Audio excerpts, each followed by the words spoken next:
building, things were painting. I think we're getting no way in the spray booth. I got a whole crew here today. Everyone's working overtime because it's a busy time of the year, right? So whenever it tells you the economy is going to crap, trust me, it's not for furniture makers and custom furniture makers, people that sell expensive stuff, because the wealthy are always spending money, you know? So with that being said, let's kind of look around what we got going on in the shop. And like I said, I got all kinds of stuff. So anyway, my name is Eric. Welcome to the Splendid Crow here in St. Louis, Missouri. We're a small furniture boutique company.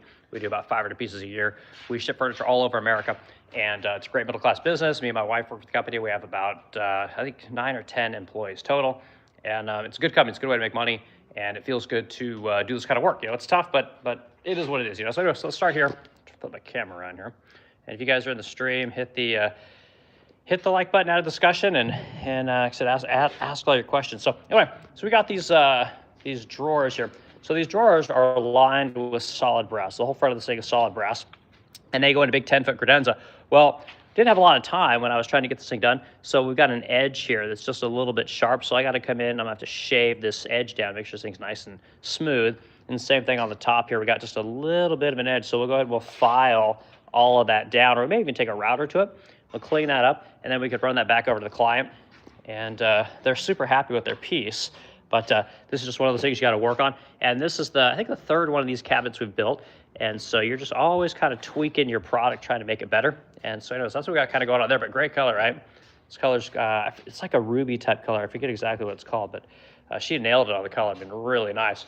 Then if we pan back here a little bit. So this is a Henry executive desk, right? So this is going to be 72 wide, 36 inches deep, and then of course 30 tall, which is standard desk height. And I build these from time to time for people because these desks are very hard to find, you know, so they're not the most difficult thing in the world to build, but we also manufacture the campaign hardware, right? So I make all this stuff in India, right? So we take all this and get it made over there, but you can see you got big, deep 24-inch drawers, and there's just so much file storage. And goofy thing about this particular desk, which, you know, may make sense to somebody, is the very bottom drawer is a single drawer, right? And then the top one is a double that is used for file storage, right? And the same thing on the other side. So just kind of a little bit of a different piece, but it's a cool looking cabinet. And again, people seem to love these things. I sell, I don't know, I probably sell 3 or 4 of these a year, and we can make them in all kinds of sizes. But again, you can see I've just been using it as a bench right now. We need to get it back and get it sanded and get it painted. But it's a cool piece. It looks great from the other side as well. So it's a beautiful cabinet. So anyway, that's kind of what we got going here in the wood shop. Other things I've been working on in the wood shop, new kind of toys. So I'll put my camera around one more time.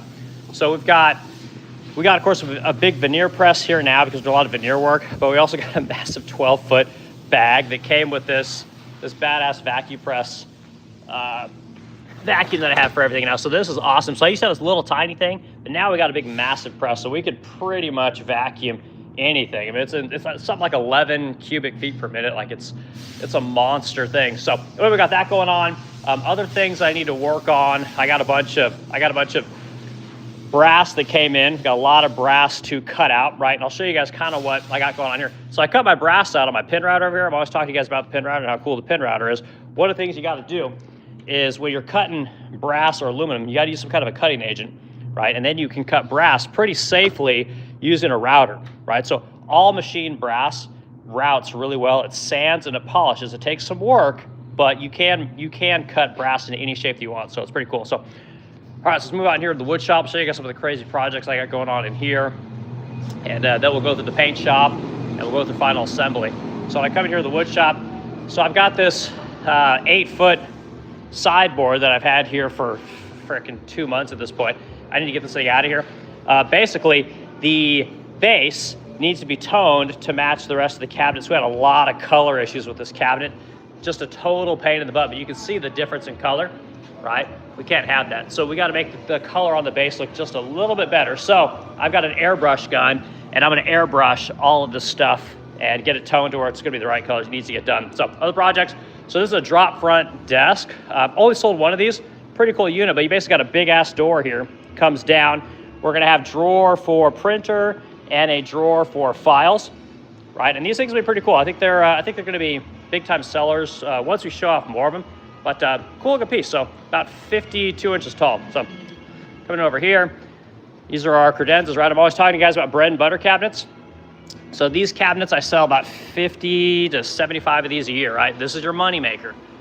And if you want to get in the furniture game, the idea that you're going to make it as a custom furniture maker all by yourself, not going to happen. You know, it's very difficult to do. And some people can do it, don't get me wrong. But for the most part, you need to have a bread and butter revenue stream, and you can have a custom revenue stream. It's very difficult to have either or by itself. One's super capital intensive and the other one is super labor intensive, you know, so it's nice to have both. You can kind of pick and choose your projects, right? So other things we got going on here. Let's see here, we got, this is just a curved vanity, right? It's been sitting here forever. I need to get it done. Customer's not in a hurry, so I'm not in a hurry. And again, make these doors, I just use bendable plywood. Sometimes people call it wiggle wood. A couple pieces of that glued together, works pretty awesome.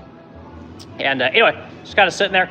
But I'm always telling you guys that learn to make parts that you can use on multiple pieces of furniture. So I use this particular leg on all kinds of furniture.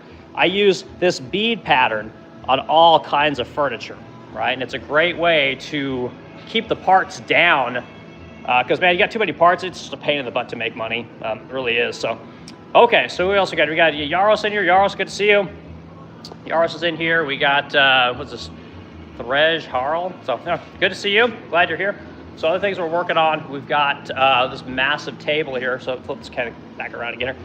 So, this is a 15-foot table, right? So, this is gonna have four. You can see we've got 2 sheets bonded up right now. We've got to go 4 sheets, right? So, we got to go 3 inches thick.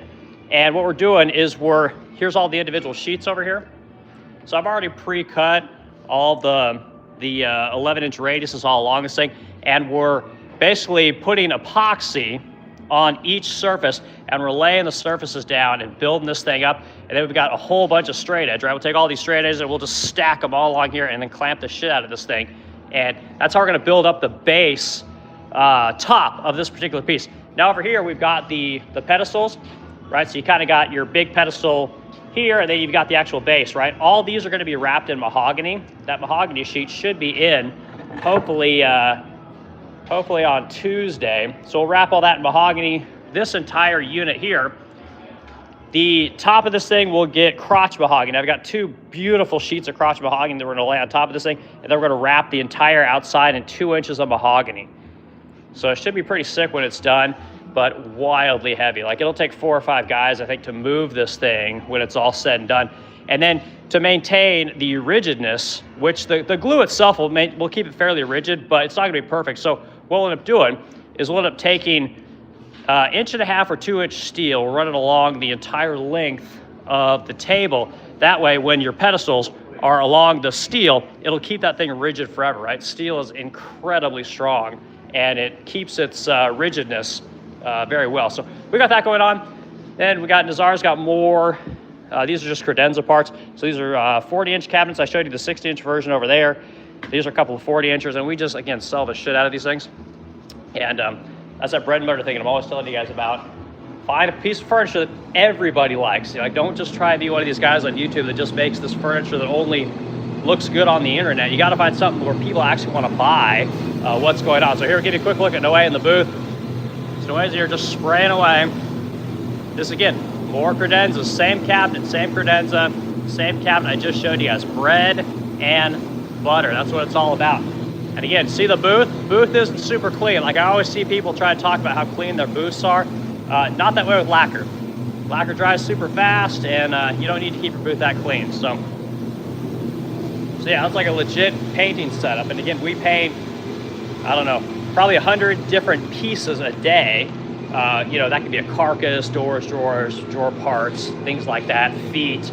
We run through a lot of parts, and the colors we run through are insane. So we'll run through a dozen colors a day. You know, so we're constantly going from color to color to color to color to color. So right here, here's some drawers. We've got a whole bunch of drawers in our shop, different colors. These are all kind of your darker colors, except for this. This is like an antique jade color, pretty nice. And then we just hang all of our parts for the most part. But again, you can see how this faux bamboo looks pretty sick, right? Pretty nice doors, nice looking cabinet. This is, I believe this is urbane bronze or olive green. I forget exactly what the color name is. We got lots of that. Here's the actual china cabinet itself that goes with those doors. Again, the details look amazing with lacquer. They look fantastic. customers really like this kind of stuff, and it gives this furniture new life. That's one of the reasons that we do this. You know, it gets repurposed, and my guess is that in 50 years, someone will be taking off all my paint and taking it back to wood. So cool looking piece. Other things we got are this this massive table. So what happened with this big round table was we painted it and ended up having a big bulge right here. So we had to go back in and straight line sand the whole thing with big straight line sander and get it dead flat. And now, so I get in the light here, guys, I'm trying to show you here. Okay, so right, kind of hard to see, but right, yeah, there you go. Kind of sitting a little, kind of right in here, right? So there's just a little bit of a faint low spot. So we'll sand this thing one more time because we have to lay another coat of paint on it anyway. We'll sand that thing and lay that last coat of paint on there. You guys can, let's see here, show you guys. See the scratches? That's how lacquer works. So you got to build up your coats of lacquer and sand in between coats, and all of those sandy marks will go away. That's one of the things you got to do. So this particular piece is going to get solid brass wrapped around it. So this is solid brass that needs to be polished. You cut this stuff out with a table saw and then a router. Router gives you that nice clean line. Table saw is never going to give you a clean line, or you can use a shear. Anyway, you guys see how that goes on there? So just set that stuff in there, and it should look pretty pretty sick when it's done. So I'm excited to get this piece done. So that's just the top. Let's take you over here and I'll show you the other components we have over in final assembly real quick. And we got, of course, more brass. But this is the actual body of the table, right? So we've got these are made of maple. These maple legs. You can see under here, we've got brass feet all the way along the bottom of this thing. So this is a neoclassical style. Pretty common. If you get online, you'll see this kind of stuff.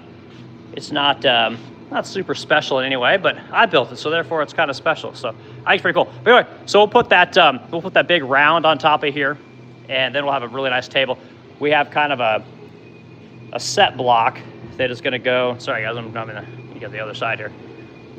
That light, it's probably difficult to see things. But anyway, we got this set block, which will go in here, and that'll lock in all these legs from moving at all, right? It's kind of important. But if you can see, there's a little bit, now that we're in the light here, there's a little bit of orange peel. There you go, you kind of see it a little bit. Not the easiest thing to see. You got just a little bit of that going on there. So what we'll do is we'll wet sand and polish all of these legs. This cabinet along with, or excuse me, this table, along with about 6 other pieces are going to a wedding venue in Washington, Missouri. So these guys spent just a ton of money with us. So we're making some really cool stuff for them. So anyway, so you got these solid brass ball feet, right? And then we have these kind of diamond shapes that are going to go on here that are also going to be solid brass. And I think it's going to be beautiful. So this will be the first thing you see when you walk into that house. And super proud of that piece. I like designing pieces for people. I like working with them and coming up with ideas about, you know, whatever the hell it is that they want. So let's go back in here. We'll look at some more pieces of furniture. So back behind this china cabinet, we've got, again, this is, I think this color's called Antique Jade. You know, really nice looking piece. And again, you can see these feet are very similar to the kind of things that I like to make in my furniture. But you can see they have this rounded pattern, which I don't like. To me, this looks like it's cut out by a machine, whereas if you have a nice squared off corner, it looks like it was done by hand. It's hard to do corners with a router. So anyway, but nice looking piece. I think it'll look fantastic. The drawers are right over here, which I showed you guys earlier. Nice looking drawers. And it kind of looks like a Henredon piece. They got these nice patterns in here. Anyway, they make really nice stuff. And I always like working on their pieces. So we run over in here. See if we've got anything in the drying room. The drying room, no, we don't got much of anything in here. We got the, so we've got the first coat of paint. I like to show people this stuff. So that first coat of paint, kind of hard to see, but it doesn't look perfect. It's not a mirror finish. There's a lot of imperfections. Okay, maybe I can get you guys a better picture here this way. It's hard to see, but anyway, there's a lot of imperfections, a lot of orange peel in here. So this stuff will be flat sanded, block sanded, and then we'll lay another coat of paint on everything in here. And that's kind of how it goes. You can kind of see, well, this is, so we do all of our backs on a 1/4 inch. You can't go much thinner when it comes to lacquer because it tends to disfigure the color. It doesn't look right. So a 1/4 inch is about as thin as you can go. Come back out here. Let's see what Noe's got going on in the booth. So I can show you this cabinet real quick.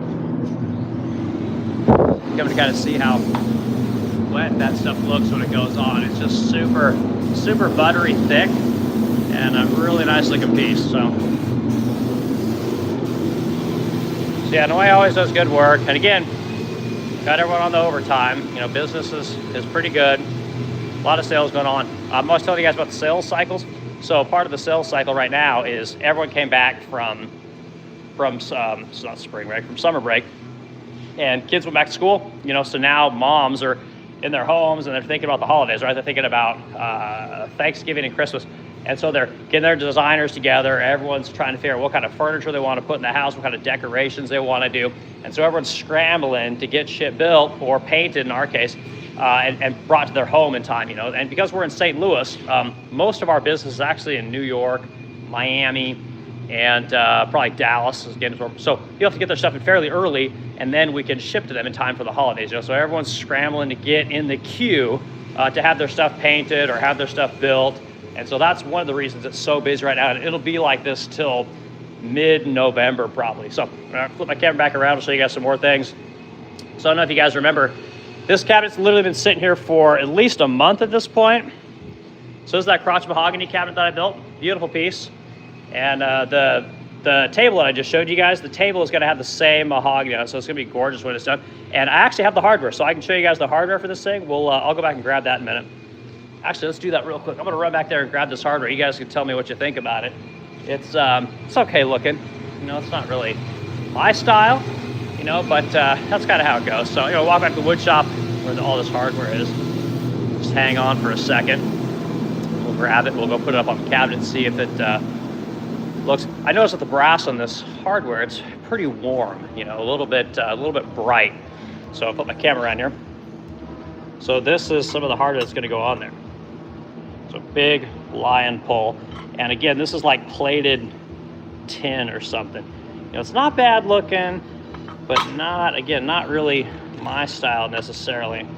But I think that's what we got going on here. So hold on one second, guys, and we'll take all this. Let me box this stuff up here. Put my camera in here, grab all this hardware, and we'll head back over there. We'll throw it on these doors and kind of see what it looks like. I don't know what the hell they put on the drawers, but this is what they want on the doors. So we'll run back to final assembly and take a peek. So anyway, I don't know what everyone's doing this weekend, but I'm working on this big ass table. It's kind of my goal. Got to lay down a bunch of epoxy. We're gonna glue that thing down. And then I've got to fix a bunch of problems. I had some doors I had to fly down to Corpus Christi to get. I got to rebuild the inserts for them or the fretwork for them. That's gonna suck. Okay, flip our camera around. Okay, so if we take this, I think they're gonna do something kind of like that. So not bad looking, you know, I don't know. You know, and then I don't know what they're doing up here on the drawer. So I have to kind of wait and see what Suchetta wants to do with that, because I have no idea. Again, not really my style. So more things we got in here, final assembly. It's got a beautiful pair of chests here. So I actually built these chests probably 4 years ago, and they've just been sitting around. They've never sold, and we don't talk about them very much. We called this our Peyton line, if I remember correctly. But you see they got a beautiful shine to them, got these nice tassels. So I'll try a different approach to selling these things. Again, these are gonna have your soft close underbound slides, cherry drawers, and they're really, really nice, you know. But again, very basic, very simple, but you don't always need to have the most amazing, detailed, ornate furniture to create bread and butter products, right? So again, I'm always talking about bread and butter. This is how you're able to build the fun stuff. You got to find products that a lot of people want to buy. You know, this again, this idea that you see on the internet, it's like people make this weird, goofy shit, and they make it sound like they're staying in business when selling that stuff. And the truth is, they're not. You know, that's not where the money's made for a lot of content creators. The money's made in the content, not the furniture. We have to make our money selling furniture.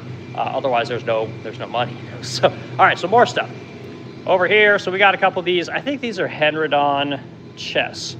So these are pretty awesome. A lot of times we'll add bases to the bottom of these, but clearly we didn't in this particular sense. See the side here? You can see the dust. It's a working shop. There's a little bit of dust on there, but that's okay. The dust on top. So we'll clean all this stuff up. Dust doesn't hurt lacquer one bit. So we get these put back together. These will have the campaign hardware, just like I was showing you guys earlier on the desk. Same company that built my desk built these chests. So $100, amazing furniture company. I don't know if you guys know about them. They're no longer in business, but look them up. They're just such an iconic company. I've used them for a lot of inspiration to make all kinds of furniture. I really like them. So, okay, flip back right here. This beautiful, beautiful tall boy here. Again, all this hardware is ours. Well, I take that back. This isn't ours. Somebody else makes this. This is our pull, though. But great color, right? This is the color Dynamo or Ruby, I forget which. But again, great gloss, great color, and people love this stuff, right? It shows really well. And again, statement piece. Everyone just always says, where the hell did you get that? So yeah, tell them the resplendent chrome. You got some nice little chests down here. I don't know if I've shown you guys these before, but nice looking piece. And again, our hardware, we make all of this, but really nice little chest. We ship this stuff all over America. So we don't normally do vintage furniture that's not painted, but these Kindle pieces were so nice that we couldn't paint them, and so we bought them just to sell to clients. And sometimes we do that, just kind of depends. But again, Kindle's known for this beautiful reeded detail work. This is like it's like tin, plated tin, but they're it turns out really nice. They've got really nice hardware. Some of my hardware that I make, I've actually copied Kindle's hardware, right? So that's kind of how it goes in the furniture game. But really nice looking piece, nice tampered doors, and really like it. We have the dresser down here. Dresser's pretty sick as well. But again, same collection of furniture. Put that down. Same collection of furniture, beautiful. Looks like cherry wood to me. But really nice looking piece. So also got lots of pieces right now because of the busy time of year. We get a lot of people, they just want to be able to buy stuff. So a lot of people, they'll just need something, right?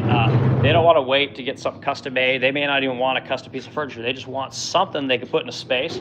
And so we pre-paint a lot of pieces for this time of year. That way people can just go to our section of stuff that's ready to ship, and they can just click and buy, and they'll get it delivered, within 3 or 4 weeks.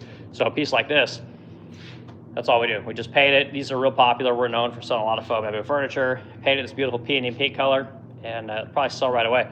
Again, the original hardware, we literally just rattle can spray it. I've told you guys this before. We literally rattle can spray it, and we've done that for almost 10 years at this point. Never had one complaint. So the paint lasts a long time. It's very durable, and it looks pretty nice. So it's a pretty nice looking piece. And over here, bread and butter stuff, right? I'm always telling you guys, this is the stuff that lets you make the stuff that you want to make. You got to find the stuff that other people want to buy. So again, 50 to 75 of these things a year in all different sizes. This is an 80-incher. We have them in 40, 60, 70, 80, and 100. So we also manufacture our own hardware. So when you buy this piece might be $5,500, $6,000. I don't remember what it is. Each one of these pulls is also another, say $75 a pop, right? So you're gonna have the hardware is gonna be additional, unless it's your standard hardware. So beautiful looking piece. Again, very simple. We just have basically flat, and then you have a nice little curve here, or a bevel, I should say. A very simple door. Nice open cabinet, soft close hinges. Again, nothing crazy. And this is what people like, right? I was telling you guys that the super ornate, over-the-top stuff that you see online is not what really sells. The stuff that really sells is the basic stuff that has a lot of utility to it, but also is kind of a statement piece, right? So if you can get kind of a twofer out of it, you get something that has a lot of utility, but it's also something when people walk in, they go, holy shit, what is that? Then you can talk to them about it, and it's a statement piece, right? So really cool piece. Over here we got, again, the color, I think this is Ruby or Dynamo. Real popular right now. People seem to like this color. So we got lots of these pieces. Beautiful, beautiful faux bamboo. No, I take that back. Shangri-La hutch, right? Hutch dresser. Nice looking piece. And this Chinoiserie hardware is beautiful. Again, this stuff's rattle can. Again, this one's made by Dixie, great company. And beautiful stuff. So we got that going on there. Okay, then what else do we have going here? Okay, so I'll show you guys. Here's the other side of making really expensive furniture. So here, let me flip this around here. Okay, so what you got here is you got 1 box, 2 box, 3 box, right? We got 3 boxes, and then we got 4th box, okay? So the story behind this is I had to fly down to Corpus Christi, by the time trip, travel, car, hotel, and all that kind of stuff, probably $2,000-3,000. Pick up these doors, take them to FedEx, and I'm going to mail them back to St. Louis. $1,400 to ship these things. Like, they just raked me over the coals, so be very careful when using FedEx or UPS when it comes to shipping things. Like, things get very expensive very quickly. And truth is, I probably should have fought with them a little bit, but I just wasn't in the mood, and I just ended up eating it. My wife was fucking pissed, but like, it is what it is. What am I supposed to do? You're trapped, basically. You just got to kind of figure it out. So anyway, got that. That was a fun story. So I got to remake all that fretwork and get those doors painted again, and then ship it back to the customer at Corpus Christi. She's super nice, so she's been a great client. Beautiful home right there on the water. Okay, we got here. So more bread and butter credenzas, right? 60-inch. This one's 80-inch over here, right? So I sell lots of these things. Other things we're selling this year, and again, love all that dust, right? We're starting to sell these drink trays, right? So these things are starting to kind of, again, these are for the holidays, right? This idea that not everyone can buy a $4,000, $5,000, $6,000 credenza or a whatever $4,000 dresser. Sometimes people come in and they just want to buy something. Well, they can buy one of our beautiful drink trays. And I think this particular size, which is 31, I think these are like $600 or $700, and we have different sizes as well. So we've got this smaller size, which is, I think it's like 17 squared, something like that. But these are going to be like $300 or $400, and people like that kind of stuff. Again, beautiful color, handmade. You know who made it, and it's beautiful. And that's one of the things I'm telling you guys in a lot of my streams. It's like, if you make something, if you want to start a business here in America, a lot of people like to do what's called white labeling.